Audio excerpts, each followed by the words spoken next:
Pray ng Panginoon sa umaga ito mga kapatid, sa pagpapakababa at pagpupuri, pasasalamat sa Kanya lagi na patuloy tayong habag ng Diyos ay namamalagi sa bawat isa mga kapatid na marapat natin sa ating buhay ay laging pasalamatan. Kaya palakpakan natin ang Panginoon. Praise God. Kaya ating report doon sa galing kami ng kahapon ng Sidar. Yan si Brother Christopher, taga Sidar na rin. Doon siya nakatira. Maraming construction po doon mga kapatid.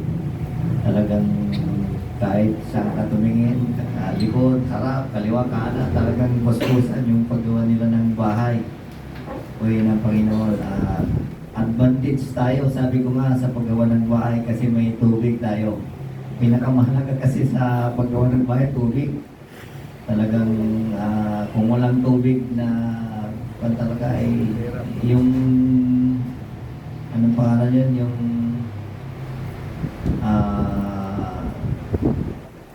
yung source ng tubig natin ay inaaral pa namin na hukay na, di ba Brother Christopher? O inaaral namin kung yung source niya kasi halong blockin talaga doon. Maroon naman ng mga materialis doon, bakal at saka halong block. Ngayon, inaaral namin nga kung saan talaga pwedeng i-connect yung mga kuan. Pero muli ng Panginoon, malakas pa rin hanggang ngayon. Isa sobrang init. Akala ko nga hihinto nag-ahala ko, pero talagang ayos. Ang ganda mga kapatid. Kaya si Brother Christopher, marami daw nagsiswimming doon. Mga palaka kailangan i-shield yun. Sabi ko naman, mas malinis yung palaka. Nakababad na, araw-araw naligo yung tao nga. Minsan nakakalimutan yung maligo. Yun lang, yung mga palaka hindi nagsasabon. Mga kapatid, kaya pero tinanggal niya. Malinis na, Christopher, ano? Okay na. Oo. Para daw hindi na makabalik, ay ingkalot to. Ano pala kung kinain niya. Kaya, puri ng Panginoon at yun, puri ng Panginoon at malapit ng maging komunidad yung lugar natin din doon. Hindi lang ako lang o kila sister ko lang. Dadami na tayo mga kapatid. Masaya na pag may birthday. Pag nag-birthday si sister ko doon, doon na tayo. Mga kapatid. Kaya puri ng Panginoon at yun nga, yung basement ko kahapon, okay naman na, sisave na. Kaya yung programa ni Pastor Efra, mangyayari na po yun na mag-ipon ng bigas. Sabi ko kay Sister Jilly, mag-donate daw ng 25 kilos kaagad. Na yun, iwan ko lang kay Sister Jilly, mag-donate din ng isang 25 kilos. Sister ko ganon. Mangyayari na yon mga kapatid para sa Santa Maria. Siguro pag nandito na magmi-meeting tayo mga kapatid kung paano natin padamihin. Para sa atin yon mga kapatid. Yung mga hindi makarating, aywan ko. Yung mga makakarating lang siguro. At yung bodega na pinaplano ko, hindi ko alam kung paano. Kasi ang mga munyos mayroon din Pero yung bodega, hindi natin alam. Pwede naman yung pagdating ng panahon, yung precast ko, pwede na yun Kung sakaling may panahon pa na i-develop. Kasi si Brother Mundi, tatanggalin ko yan. Sabi niya baka pwede natin gawing bodega yun, mga kapatid, para sa mga pagkain natin. Hindi ko alam. Kalooban ng Diyos, mga kapatid. Kasi kailangan din sa pagkain talagang selyado din. Hindi na ulanan, nakaproteksyon din. But ipanalangin natin sa Diyos na hibuin pa yung mga kapatid na siguro pabor sa abot ng aking makaya, talagang gagawin ko rin yung aking makakaya mga kapatid para mangyari yung mga programa natin. Para kasi nandun ako kay Pastor Efren, nagpaalala siya ulit. Baka makalibot kayo mga kapatid, sabi niya. Kaya nabibless ako at tunay nga na ang Espiritu ng Diyos na nagpapaalala palagi sapagkat hindi naman natin pwedeng pigilan yung mga nakatakdang mangyari, mga kapatid. Kaya maganda, i-replay nyo yung mga nakaraan ng Merkulis. Merkulis, i-replay nyo. Napakaganda yung mga mensahe, mga kapatid. Kaya sabi ko, gusto ko talaga ay mamalagi doon. Talagang puno-puno sila ng paalala ng Diyos. Kasama ko si Brother Cristobal, nandun din. Kaya ayaw niya ng umuwi dito eh. Gusto niya na rin doon. Parang nakaka-miss na doon pag namamalagi yung tao doon, mga kapatid. Kaya sabay kaming fellowship ng Merkulis. Di bali, siguro mas matindi ang init dito. Doon naman, kahit na hindi ka mag-electric fan, okay lang. Dito nga, sa gabi, okay lang. Mahangin pa rin, okay. Makakatulog ka. Hindi kagaya talaga ng mainit talaga ngayon. Pero sa lugar na yon, may mga hangin talaga. Minsan pag nandiyan na yung hangin, ayos na. Mga kapatid, talagang okay naman. Ayun, mga puri ng Panginoon. Yung volunteer lang siguro ang hindi ko pa magawang gaano ngayon. Siguro sa susunod na mga kwan, ewan ko lang kila Brother Christopher kung may volunteer din sila. Kasi nire-request na yung volunteer doon eh. Talagang minamandaturi nila eh. Sabi ko, wala namang issue doon. Ako nga, masaya ako na nag-volunteer ako doon pag nandun ako, mga kapatid. Talagang isang paraan din na lumakas yung katawan para kaparaanan. Kaya pari ng Panginoon. Luke chapter 19, verse 12.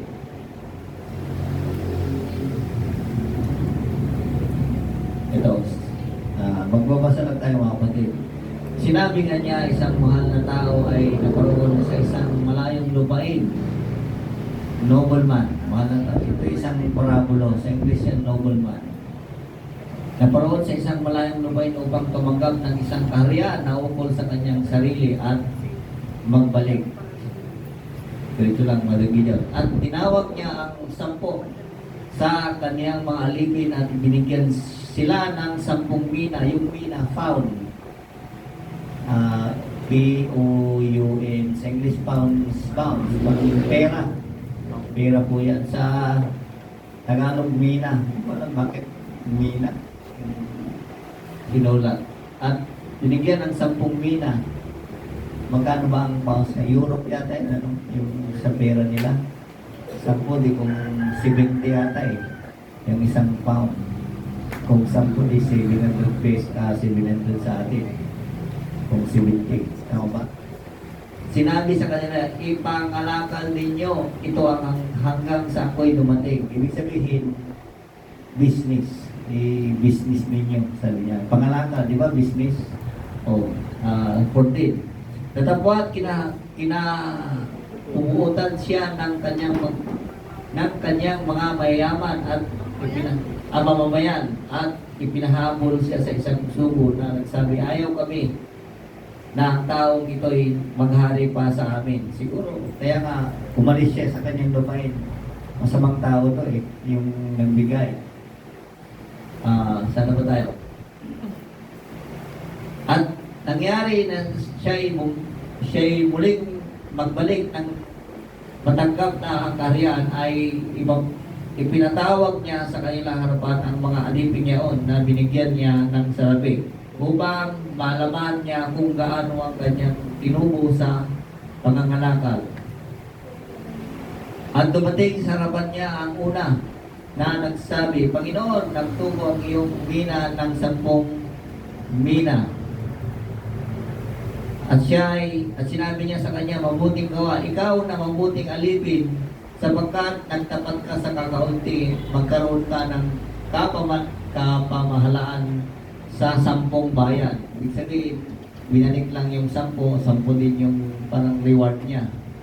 Verse 18. At dumating ang ikalawa na nagsabi, Panginoon, nagtubo ang iyong mina ng 5 mina. At sinabi niya sa kanya, magkaroon ka naman ng kapamahalaan sa 5 bayan. At dumating ang iba pa na nagsabi, Panginoon, narito ang iyong mina na aking itinago sa isang panyo. Alam nyo, yung mga tao noon, maalala ko yung lola ko, Matindi ang sa panyo nila, wala silang wallet. Actually, talagang nilalagay nila sa panyo. Ang matindi doon, ang tago, hindi sa bulsa. Dito. Oo, dito kayo. Totoo yun, dito tinatago talaga yung mga matatanda. Hindi nila tinatago sa kwan. Dito ang tago, nilalagay sa panyo yung pera. Parang nabasa din nila ito nung mga panahon, mga naunang panahon. Kasi walang wallet talaga noon. Nilalagay sa panyo. 21. Dahil sa ako'y natakot sa iyo sapagkat ikaw ay taong mabagsik, kinuha mo ang hindi mo inilagay at kinabas mo ang hindi mo inihasik. Sinabi niya sa kanya, sa sariling bibig mo kita hinahatulan, ikaw ay masamang alipin, nalalaman mo na ako'y taong mabagsik. Ito yon yung mayaman na nagbigay ng pera doon sa yung una, 10, yung pangalawa, 5, itong pangatlo, ito. Taong mabagsik na kumuha ng hindi ko nilagay, nang humabas na hindi ko hinasik. Verse 23. Kung gayon, bakit hindi mo ilagay ang salapi ko sa bangko? Ay, magalit pala noon, mga kapatid. Ano kaya, BDO o Metrobank, BBI? Mayroon na, o. Bangko, hindi ko alam kung anong... At ang sa akin, pagbalik ay maigi ko yaong pati ang kinubo. Eh, may interest na rin noon. Hindi ko alam kung magkano ang interest sa bangko noon. Si Zacchaeus, maniningil ng bisyan, parang sa BIR. Talagang mayroong BIR na, may bangko na. Nakalain mo, talagang kwan na pala tayo, talagang kwan lang, continuous lang. 24.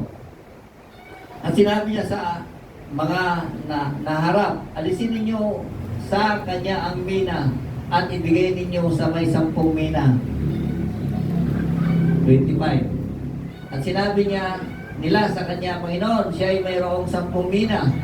26. Sinasabi ko sa inyo na bibigyan ang bawat mayroong dadapot ang wala, pati na nasa kanya ay alisin sa kanya.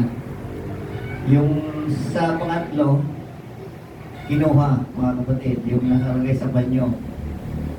Sa parabulo, ganun ang nangyari. Samantalang yung isang nauna, yung business, yung pera na binigay sa kanya, yung business niya, tumubo ng 10. Yung sa pangalawa, tumubo ng 5. Ito ay isang parabulo, mga kapatid. Sa literal na pagkakataon, ito ay business ang ibig sabihin, mga kapatid. Business. Ngayon, ang tanong ko sa inyo, sa ating panahon, yung ano bang gusto nyo? Yung tinago lang yung pera o yung nilagay sa business? Kasi kinuha lang eh. Natingin nyo.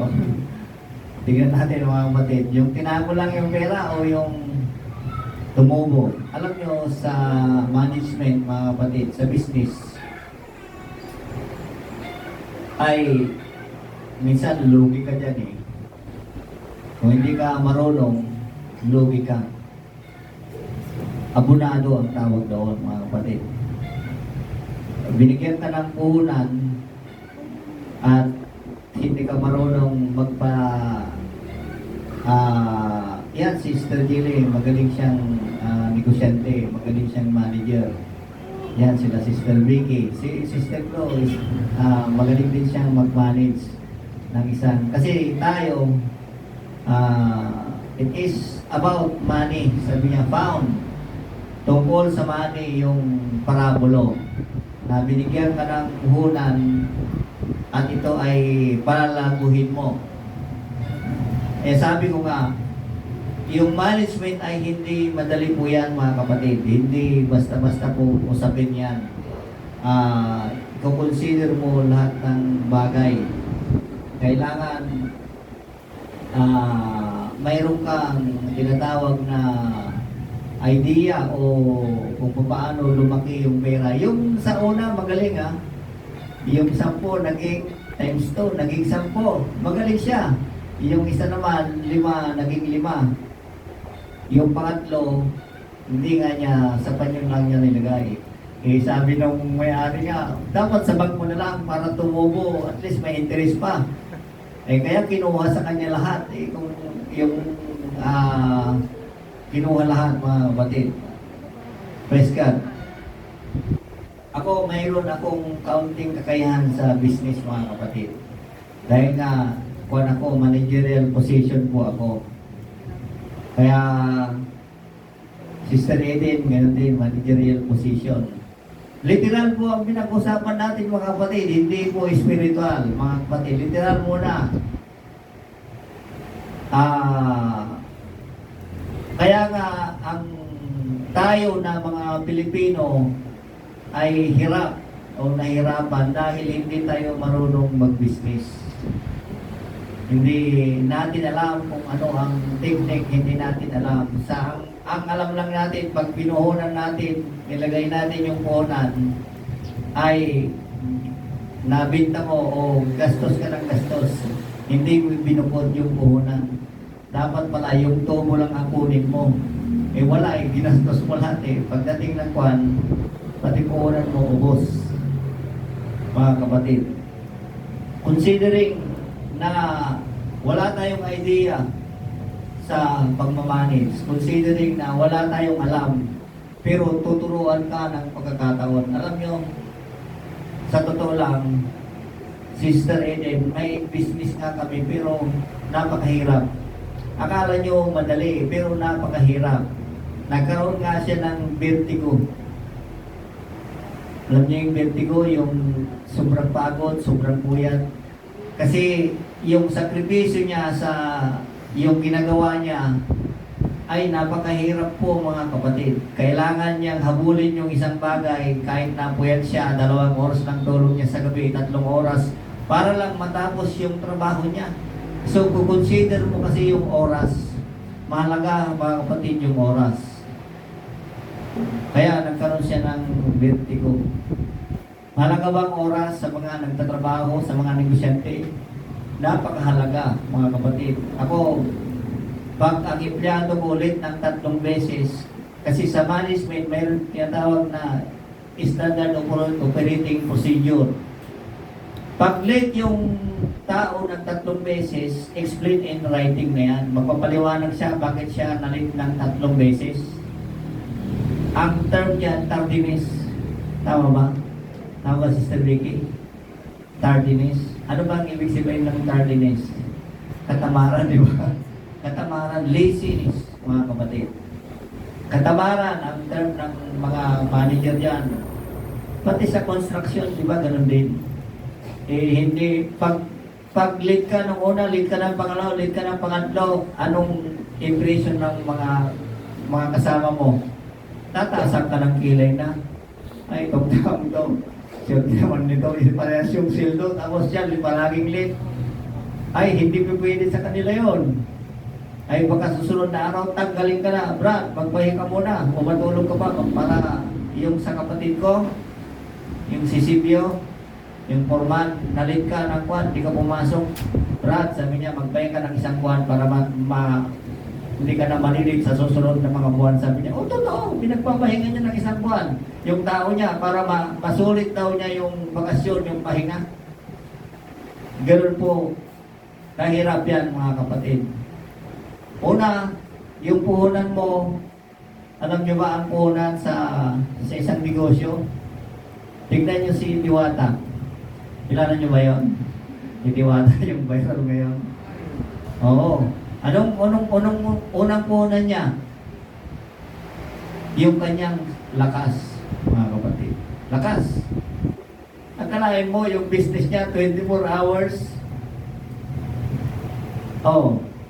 You know, Sister Gilly, kahit na pagod yan, pag may tumawag, bilang ko ng bigas. Kahit na ayaw niyang pumunta na kasi umuulan, ipera yun eh.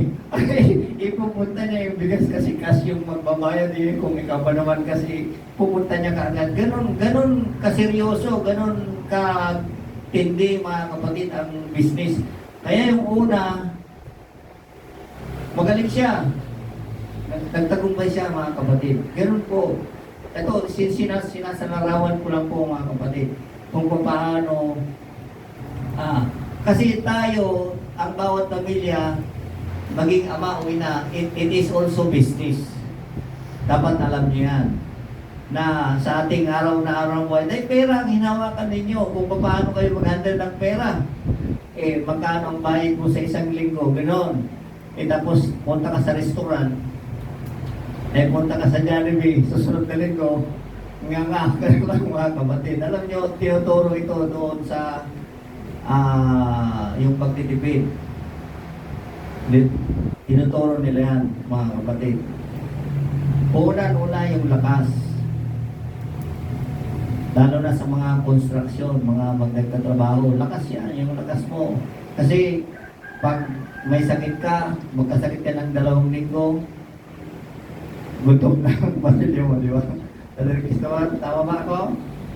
Oo. Si Van Joel, pag 2 linggo, 3 linggo, wala na. Saluyot na, o barugay, agaw-agaw, sukanan na yung bugaw. Ganun talaga. Wala tayong magagawa doon, mga kapatid. Kaya ang puhunan, pinakapuhunan sa negosyo, mga kapatid, yung lakas mo. Yan yung number 1. Number 2, yung oras. Yung oras. Sa isang araw na hindi ka pumasok, na kahit na kaya mong pumasok, malaking bawas yun. Malaking bawas yun sa isang bagay na kung ano man yung ginagawa ng tao. Yung oras. Napakahalaga yung oras. Alam niyo ba na yun nga, sa mga kumpanya, pag ganun ang attitude mo, yung oras late ka, kasi sa company, 3 months lang ang ibibigay sa iyong pagkakataon kasi sinasabi nilang provisionary. Titistingin ka muna kung talagang magaling ka o maganda ka o very loyal ka din sa ginagawa mo. Pag 3 buwan at hindi ka, marami kang late, marami kang absent, hindi ka na itutuloy. Sasabihin sa iyo, maghanap ka na ng ibang trabaho. Hindi ka pumasa sa standard operating procedure nila. Bago ka nila itutuloy na 6 months na bilang isang magaling o na trabahador o ano pa man, bago ka nila i-regular, mga kapatid. So, napakahalaga ang oras. Pangatlo, ito yung i-consider mo rin yung tao. Customer, yung client mo. Kahit na masama ang pakiramdam mo, kahit na ayaw mo yung tao, pagdating sa business, dapat nakangiti ka. O kahit na ayaw mo yung character niya, at least customer mo siya, o mayroon sinatawag na customer relation service. Tignan mo sa Jollibee, yung mga chowking na yung McDo, good morning sila ng good morning, kahit na maki-CR ka lang, good morning, thank you. Sasabihin, paano mga tao? Yan yung pinaka-maganda. Ang tawag doon, customer relation o human relation, it is call attention sa mga tao. Pinapahalagan mo yung tao na pumunta sa'yo o ka-deal mo, pinapahalagan mo siya. Kahit na ayaw mo siya, kailangan mo pa rin kumiti. Ganun po, mga kapatid. Alam niyo ba, ang Diyos din ay noong panahon na si Kristo ay tao, napakagaling niyang naging leader o naging manager o sa management, mga kapatid. Sa huli, tingnan mo nga yung huli, yung sa verse.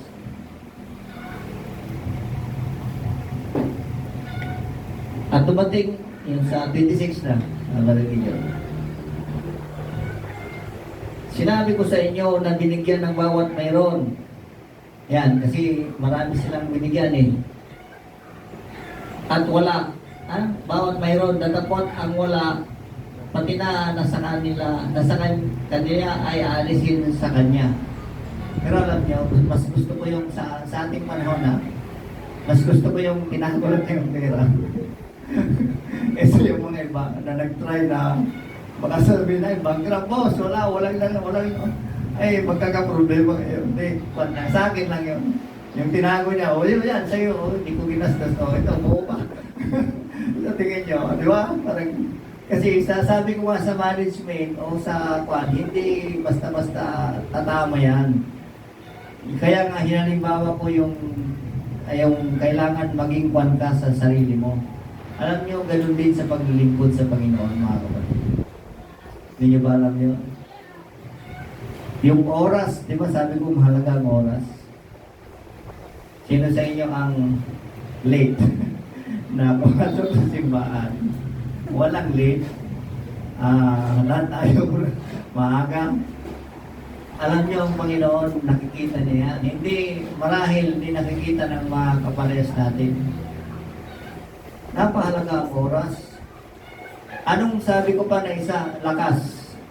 Kailan pa tayo magtatapat? Sabi niya, magtapat ng kaunti. Saan ba yun? Anong verse ba yun? Yata eh. 14. 14? 14. Asa 13. 15. May kaunti sabi niya eh. 16. Saan na ba yan? Yung magtapat ng kaunti. Umasa natin ba yun? 17. 18, 19, 20. 21. 22. 23. Wala tayo. Sa 12, yung mga 12 ko na. Mayroon eh, may nabasa ko kanina eh. Samhal 13. Nawala. Magtapat ng kaunti. Ibig sabihin mga kapatid, sa parabulo,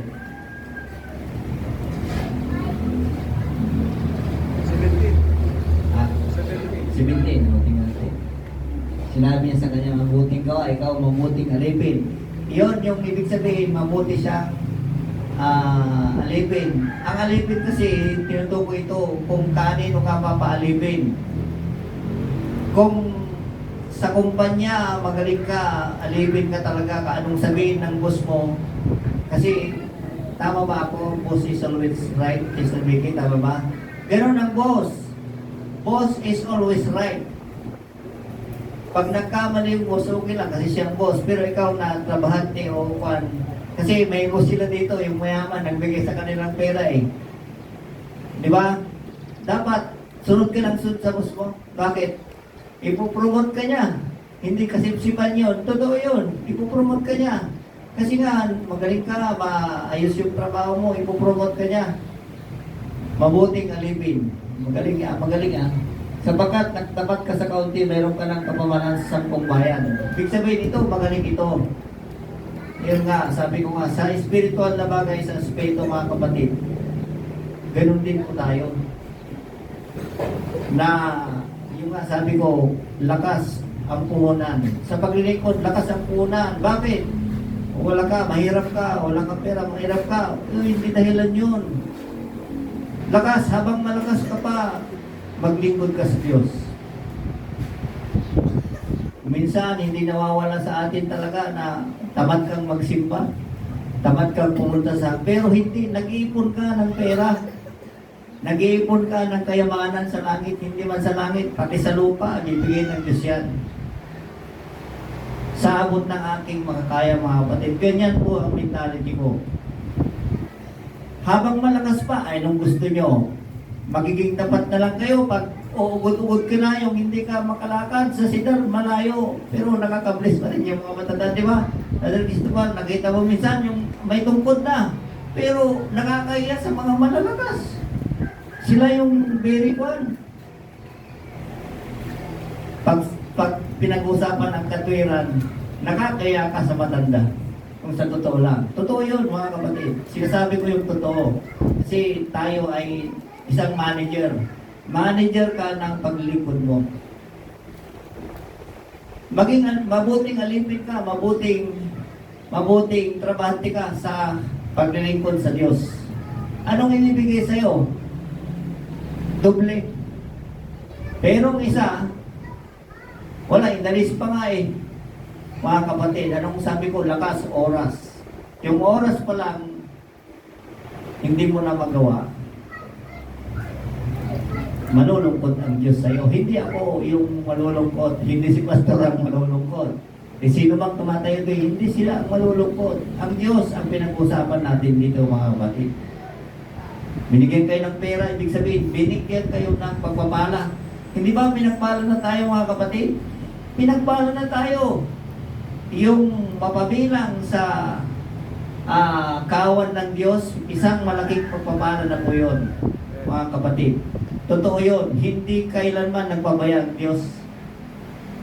May mga absent, may mga yung karamdaman ng tao sa pagtatrabaho. Pero kung consistent yung trabaho nyo sa Diyos, anong sabi ng Biblia? Favorite nyo to eh. Hingin ninyo lahat ng gusto nyo.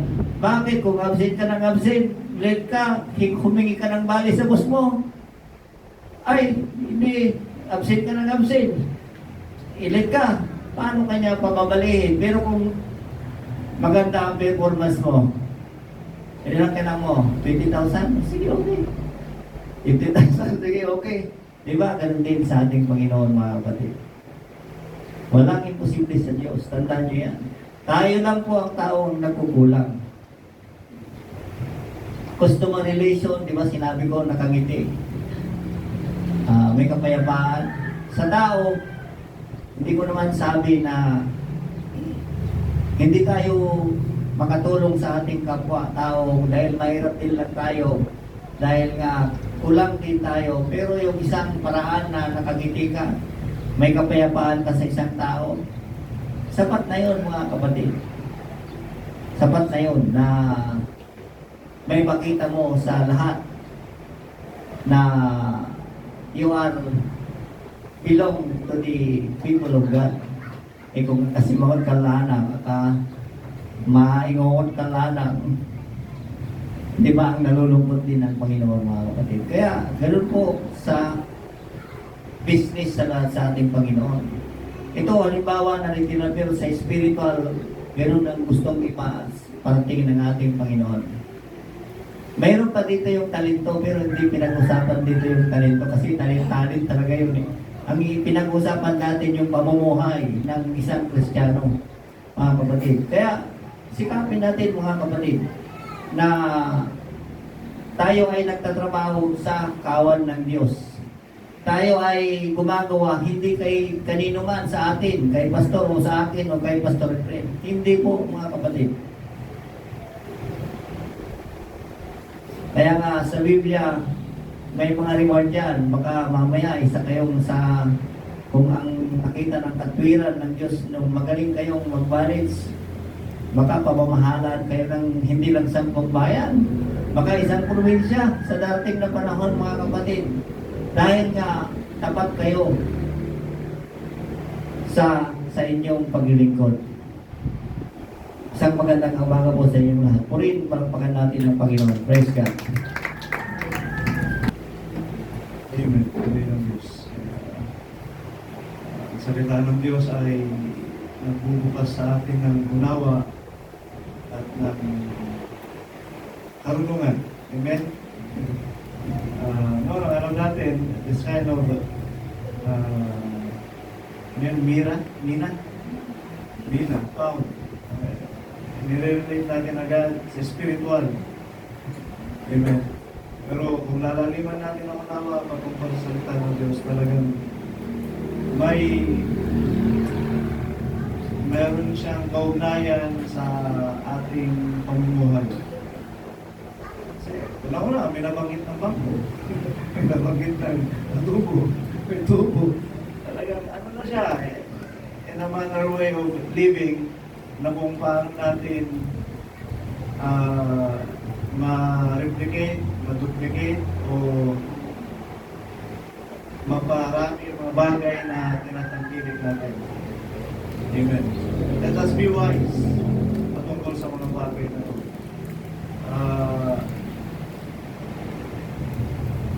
Sa buhay natin, talagang kailangan ng proper way of management para maisayos mo ang lahat. Sa paghahawak ng pera, sa paghahawak ng yung oras mo mismo, napakahalaga. Amen. Isa rin yan sa ipinapaunawa sa atin ng mga talatang ito. nasa sa atin na yun kung paano natin gagawin. Amen. At isa nga, sa buhay na ito, lahat ay kalakal. Lahat kinakalakal pa rin. Mabuti, seryo. Lahat, mga patapon na, kalakal pa rin yan. Lahat na yan pwedeng ikalakal. Amen. Pero ang sa libutan na ito, if you want to gain more, kailangan mong ibenta sa sarili mo. Intindihan niyo ako? Ibebenta sa sarili mo? Your service. Diba? Mamasukan ka. Ano ang sinushow-case mo? Talent mo, kakayahan mo, skills mo, pinag-aralan mo. Sarili mo, binenta mo dun sa may-ari ng kumpanya. Sarili mo talaga yung binibenta mo. Hindi yung ibang kahulugan. Sa buhay na ito, yun talaga ang kalakalan. Showcase mo yung sarili mo para palitan nila ng salapi yung kakayahan mo o ikaw mismo. Amen. Ngayon, sa paglilingkod, ganun din. Ipakita mo sa Diyos yung kakayahan mo. Amen. Yun ang titignan ng Panginoon. Yung kakayahan mo, ikaw mismo, kung paano ka maglingkod, kung paano mo panghawakan ng mga bagay. So, ganun din sa sanlibutan. Sa paglilingkod, kailangan mo rin i-manage ang oras mo. Sa paglilingkod, kailangan mo rin i-manage ang iyong mga pananalapi. Sa paglilingkod, kailangan mo rin i-manage yung sambahayan mo. Amen? So, gano'n, it's the same. Amen? Sarili natin ang inihaharap natin sa Panginoon. Ngayon, sa salapi,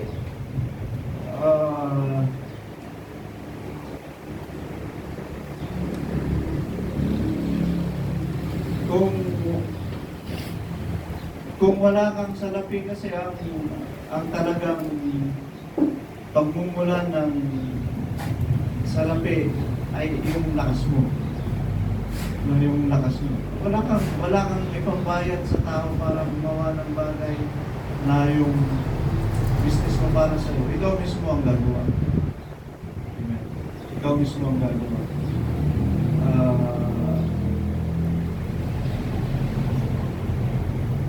Yung lakas mo ang magiging puhunan mo sa lahat ng mga bagay na ito. Amen. Ganon din sa paglilingkod, showcase natin sa Panginoon. Magagawa natin, lakas natin, at yung sarili natin kung paano natin ito iharap sa Diyos. Napagandang pahayag na yun. Hanggang may lakas tayo, gamitin natin sa Panginoon. Yun na yung puhunan natin. Hindi tayo makapagbigay ng ikapo dahil hindi naman tayo sagana. Pero huwag niyo kalimutan na ikapo, huwag niyo kakaligtaan. Yan ang mahalaga din naman sa atin ng mga naglilingkod sa Diyos. Nung hindi tayo makapagbigay ng marami dahil na hindi tayo sapat o hindi tayo, walang masyadong maraming pagpapala. Ang ibigay na lamang natin na maging karugod-lugod sa Panginoon ay ang ating lakas. Amen. Ang ating lakas. Kaya sa Sinara, sagana yung mga kapatid na mga kapatid. Pati mga bata, talagang masayang sumasali sa pagbubulot niya. Sabi ni Pastor Dito, huwag yung nagpasali yung mga bata. Ay, kawawa lang sila. Wala rin ako masyadong natutulog. Pero sama pa rin mga bata. Talagang natutuwa sila makisali sa mga pero sagana sila sa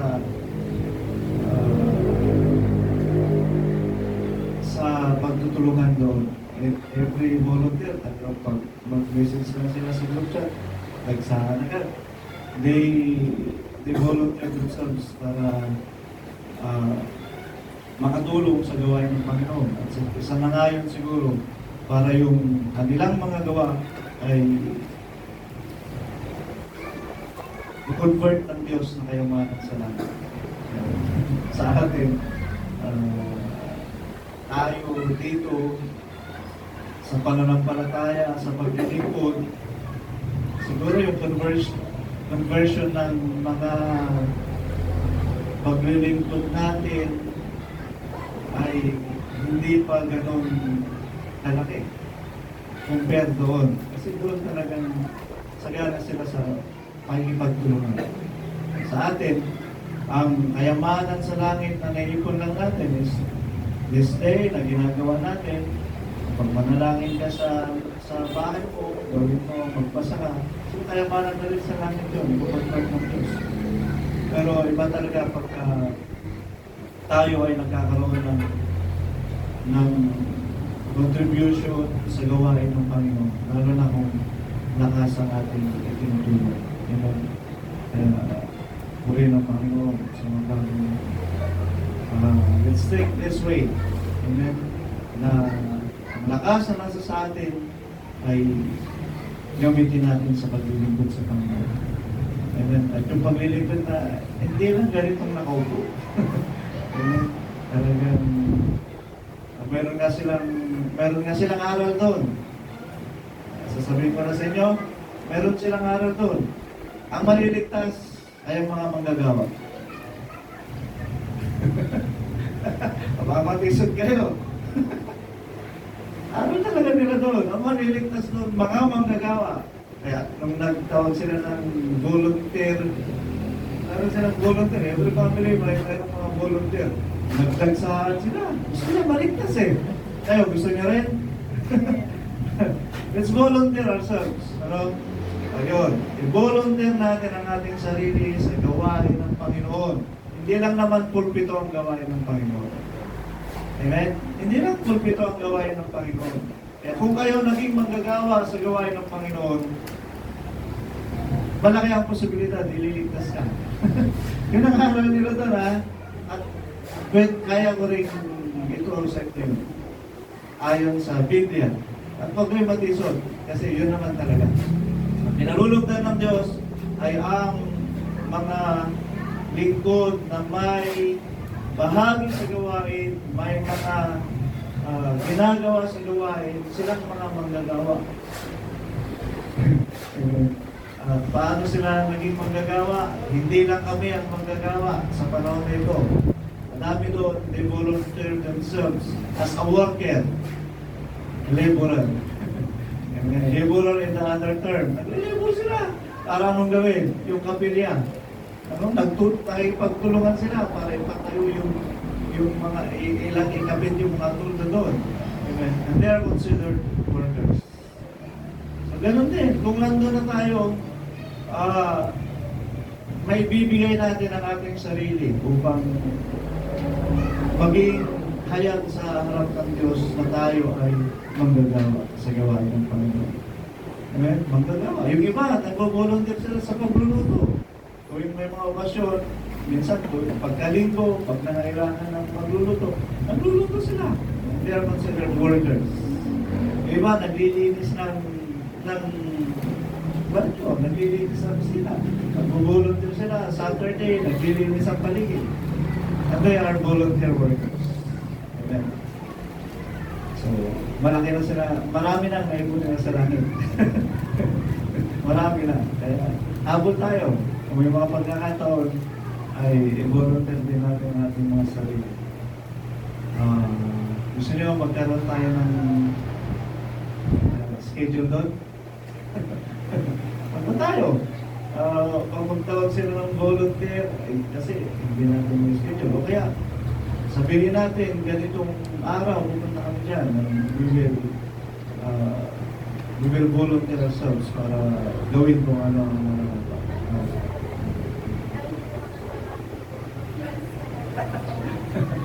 yan nga, isa sa mga inaano ni Pastor Jeff sa kanya. Yung iba, gustong-gusto, mag-ano na lang, magbigay na lang ng pang-merienda. Kasi nga naman, Magbibigay ng pangmerienda, 200. Eh kung magtrabaho siya, kikita siya ng 500.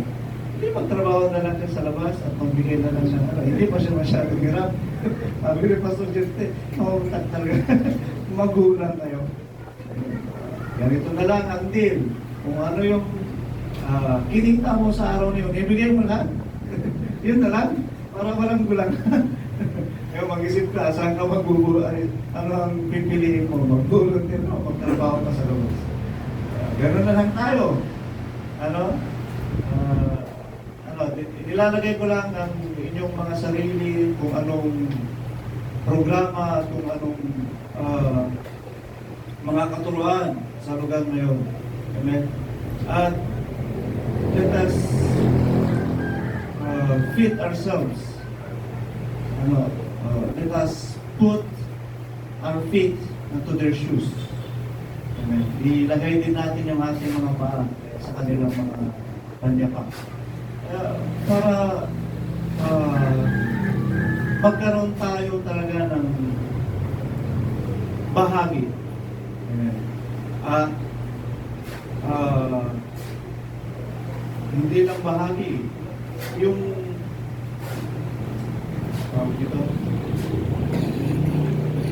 dumaloy sa atin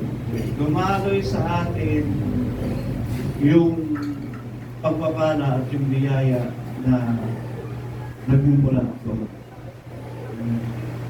Kaya dinadala ko sa inyo para kung gusto nyo, dalhin yung sarili nyo doon, and then gawin natin kung ano mga dapat sa mga susunod na araw. Pero purihin ng Diyos at ang lakas natin ay sa Diyos natin ipagkaloob. Wala naman talagang pupuntahan dito, kundi tayo ay marapat talagang maghandog ng ating mga sarili sa paglilingkod sa Panginoon. Kaya kung hindi natin magagawa na ilaan ang ating sarili sa paglilingkod sa Panginoon, walang kabuluhan ang ating pananampalataya. Ibig sabihin, wala tayong natutunan sa mga itinuturo. Wala tayong mga natutunan sa mga itinuturo. Dahil tinuruan tayo mula noon hanggang ngayon na maglingkod sa Diyos. Ang lakas na ito ay paglingkod natin sa Diyos. Ngayon, kung hindi natin magawa, ay paglingkod ang ating sarili sa Panginoon, na lagi na lang tayong naghihintay na kung anong sasabihin ng Diyos sa atin o ipapadama ng Diyos sa atin, walang mangyayari. Let's take actions. I-volunteeran natin ang ating mga sarili. Amen? Volunteeran natin ang ating mga sarili. Ako din, ang napakagandang bagay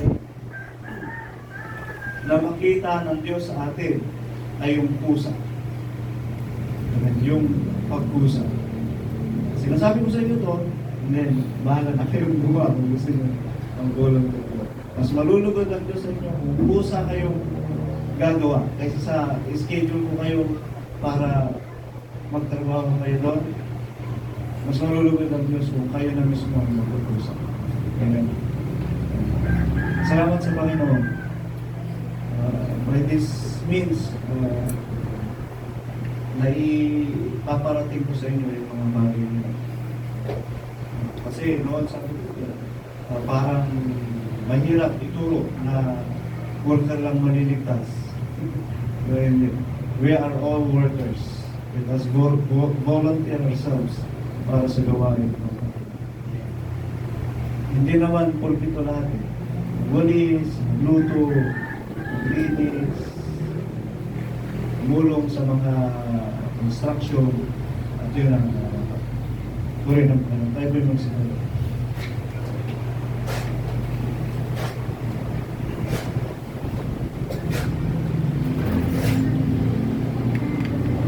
Puso at isa'y alam nais, ika'y mo'y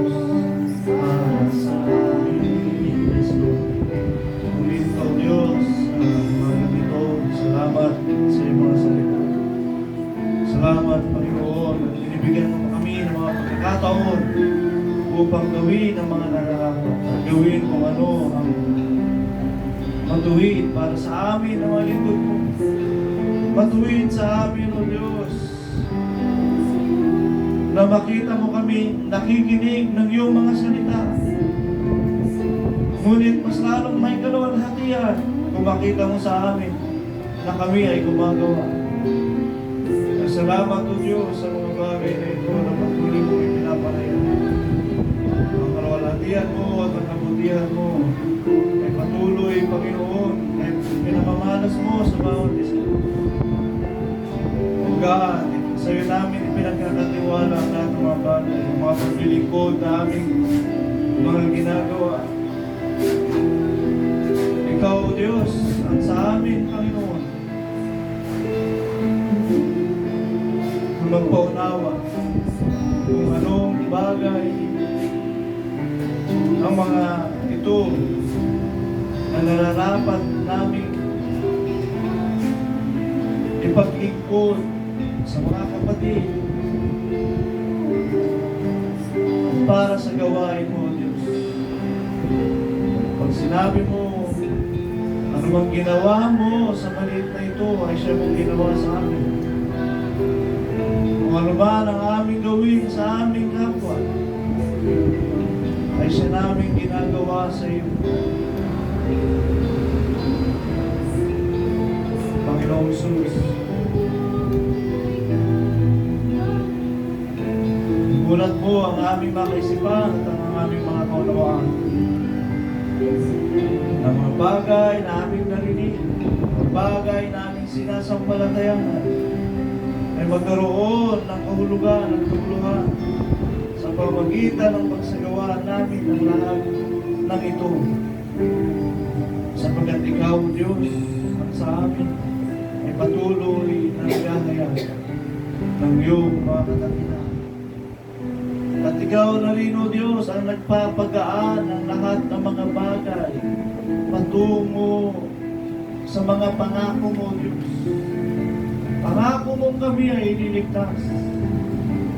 Pinagaan mo na ito, Panginoon. Sumunod lamang kami sa iyong mga salita.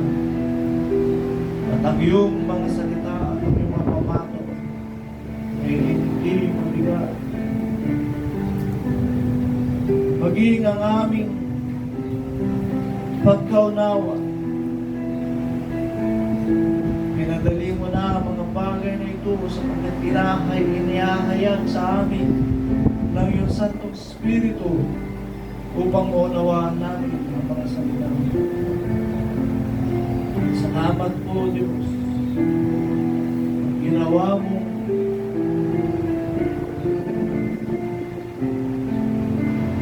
mas madali ang mga bagay sa amin upang tamuhin namin ang iyong pangako. Salamat po, Diyos. Ang kaluwalhatian ito ay hindi maitumbas sa kaluwalhatiang darating na aming tatamuhin kapalit ang mga bagay nito. Panginoon Jesus, kung anong biyaya ang iyong ipinahayag upang maging madali sa amin ang lahat ng mga bagay, isa nawang mangyari. Salamat po, Panginoon. Salamat po, Diyos, sa iyong pangunguna at pamamagitan sa amin. Naginat na ipinabahagi mo kami. Kami ay binibilang mong bahagi sa komunidad ng Sigaw. Sapagkat ngayon na, O Diyos. Salamat po, Panginoon, sa biyaya mo. Tuloy mo kami pangunahan ng iyong Santong Espiritu. At ikaw, O Diyos, ang banal na sa aming kalagpan. Give you praise, glory,